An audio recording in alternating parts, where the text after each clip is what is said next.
சிறுகடிக்க ஆசை சரியில்லை. அடுத்த வரை எபிசோட்ல நம்ம சிந்தாமணி சொன்னாங்கன்றதுனால அந்த வட்டிக்காரரும் ரோகிணி கிட்ட பாரபட்சம் பார்க்காம 10 லட்ச ரூபாய் பணத்தை கொடு, நான் அதுக்கப்புறம் கேஸை வாபஸ் வாங்குறேன் அப்படின்ற மாதிரி சொல்றாங்க.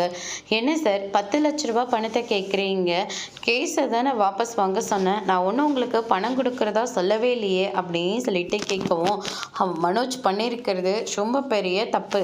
அவர் பண்ணியிருக்கிறது கிட்டத்தட்ட அவருக்கே 5-6 வருஷத்துக்கு மேலே கூட அவருக்கு தண்டனை கிடைக்கும்.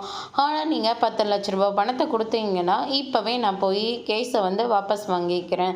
நீங்கள் என்ன எங்களுக்கு சொந்தமாக பந்தமாக, உங்களுக்கு நாங்கள் சும்மா ஹெல்ப் பண்ணுறதுக்கு அப்படின்ற மாதிரி வட்டிக்காரங்க சொல்லிக்கிட்டு இருக்காங்க. ஃபைனான்ஷியல் பண்ணுறவங்க என்ன சும்மா பண்ணி தருவாங்களா? எதையும் லாபம் இல்லாமலாம் பண்ணி தர முடியாது அப்படின்ற மாதிரி சொல்லிக்கிட்டு இருக்காங்க.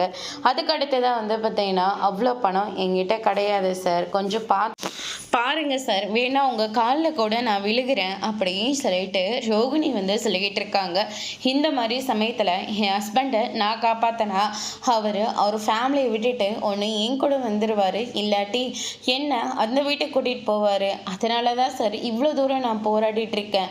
அவர் ரொம்ப நல்லவர் சார். என்ன ஒன்று, அவருக்கு பெரிய பிஸ்னஸ் மேன் ஆகணும்னு ரொம்ப ஆசை. அதனால தான் அவர் இப்படியெல்லாம் பண்ணிட்டாரு. இனிமே அப்படி நடக்கவே நடக்காது. தயவு செஞ்சு இந்த கேஸை மட்டும் வாபஸ் வாங்கிக்கோங்க அப்படின்னு சொல்லிட்டு அவரோட காலிலே விழுகிறாங்க. அதோடு இன்னைக்கான பிரம முடிச்சிருக்காங்க.